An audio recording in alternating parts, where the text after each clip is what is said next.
sa dobrim djelima i on je propisan. Kako sa dobrim djelima? Neko uradio neko dobro djelo i treba da dovi Allahu Đelešanuhu i kaže gospodar moj, ja sam tad i tad uradio dobro djelo i radio sam ga iskreno radno Allahu Đelešanuhu, pa te molim, dovim ti sa ovim dobrim djelom da ti meni udovolji sad ovu dobu.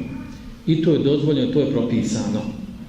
Recimo, ako bi neko od nas recimo radio neko dobro djelo, žrtvuo se za islam, pomogao nekomu, neko veliko nevolji i sad njemu dođe druga nevolja. I tu nevolju on kaže, gospodar moj, ja sam tad uradio tom čovjeku, radio sam to u tvoje ime, radi tvojeg lica, zadovoljstva, sad i ti meni, gospodar, molite da pomogneš.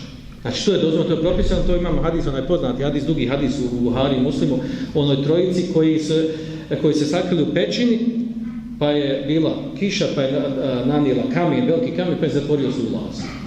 I onda oni razumije šta da urade, kaže, ona dugi hadis na početku Rijadu Salihina, ako se sjećate, pa ima o tom hadisu, pa su njih trojica, svako od njih se sjetio nekog dobrog djela koji je uradio, nekad prije, i doveli Allah dželešanu sa tim djelom da im se otkloni, da im se pomakne taj kamen sa ulaza u pećinu. I svaki kad je dobio, Allah dželešanu dao da im se pomjeri pećina, pa su tako izašli. Stvar, to ukazuje na dozvoljenost, a dova je potpada po stvari akide i ovo, znači, ovo dozvoljeno. Znači, ima i drugi argumenti koji ukazuju na propisanost toga, na takvog dovljenja. Treća vrsta dozvoljenog dovljenja, to je da kažemo živoj osobi muslimanu za koju smatramo da je od ehlu hajra, da je na hajru, da kažemo njoj de dovi za mene. Da je dovi za mene.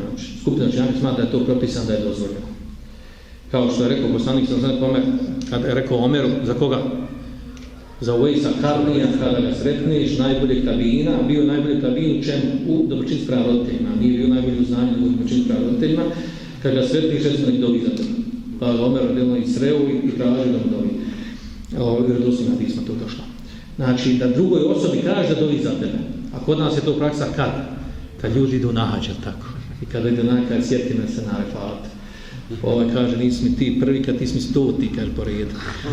Da tebe zapišem, ja. I on tebe zapiše, kaže, pošalji poruku kad ja budem tamo. Napiši šta da te dovim, ja, šta hoćeš od njavka.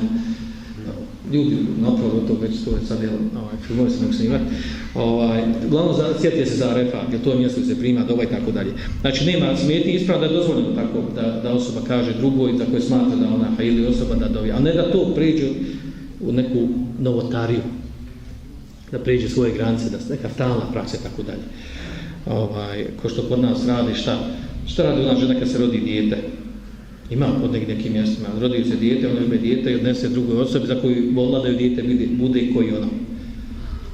Idemo ti, kaže, prouči jezan i kamet i dovi za njeg, ovako, onako.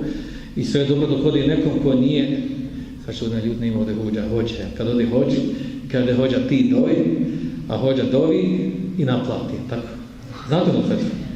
Kad je tako, rodilo se dijete osobi i otišlo, kod hođe nam hođa dobi, hođa naplati 500 maraka za dovu djetetu na urođenčinu. I se bunio, poslao veliko pitanje, da mu sad ne fetva, zato je haram, je mu halal što je uzu tolike pare.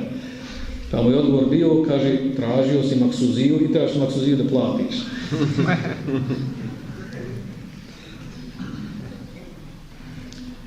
Znači, to su propisane te tri stvari.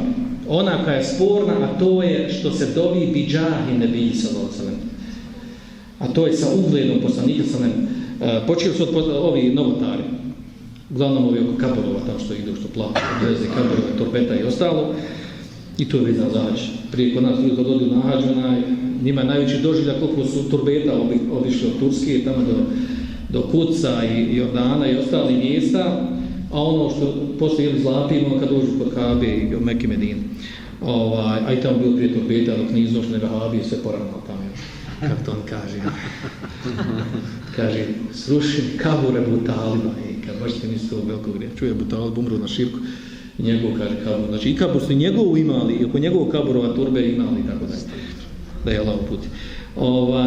Uglavnom, znači, to dovljenje, da kaže, da dovi kaže gospodar moj, tako mi ugleda poslanika Muhameda sallallahu alejhi ve sellem kod tebe, ti meni ispuni tu stvar. Ima tako dobre određene skupine, to je prisutno kod Sufija i kod drugih. To je to što je sporno, što nema dokaza, nema argumenta, ima neke tamo jako slabe hadise ili izmišljene.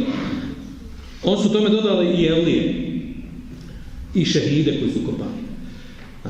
Znači, kada dove kaže, gospodare moj, dovim ti to i to, na osnovu ugleda tog i tog evlije, da ti meni ispuniš to i to, ili šehida i tako dalje. I šta je ovdje sporno? Zašto je ovo sporno? Ispravno je to haram, da je zabranjeno, da ima argumenta za tako nešto, a tu su došli šanuti da kažu da je to hilaf, znači, to je razilaženje, kada dozvoljava, ko dozvoljava, neoptane, koji su upali to. Što je tu sporno? Sporno u tome šta ima veze ugled poslanika sa tvojom dobrom djelom. Poslanik sam jesu ugleda kod Allah šanu. Jesu nam visokom stepenu. To je njegovo kod Allah šanu. Šta ti imaš s time? Kako se ti možeš vezati za tu stvar da bi ti, da bi te bilo udovoljena dova da ti bude prije. Znači, logično je, prvo nema širijskog argumenta, zato druga stvar nelogično je. To što on ima ugled, što Elija neki ima ugled, šta ima, time se grebac od njeg, kad vidi onda, da ja kažem sad gospodar moj, da zbog ugleda Ibn Tejmije kod tebe, da ti meni vam ispuni nešto. To ima vezi ugled Ibn Tejmije samo, nema vezi sve za. Znači, ali eto tako, znači kad neko skrini, nelogično. Znači, to je to što je sporno. A ovo što znamo tri stvarne prije toga, one su ispravne. To je ta glavna vrsta iz toga. Znači, ono što su došli s tim teoresumom koji nema argumenta ili je izmišljeni hadisi ili neki tamo kijasi, neki analogije koje nisu razumski prihvatljive.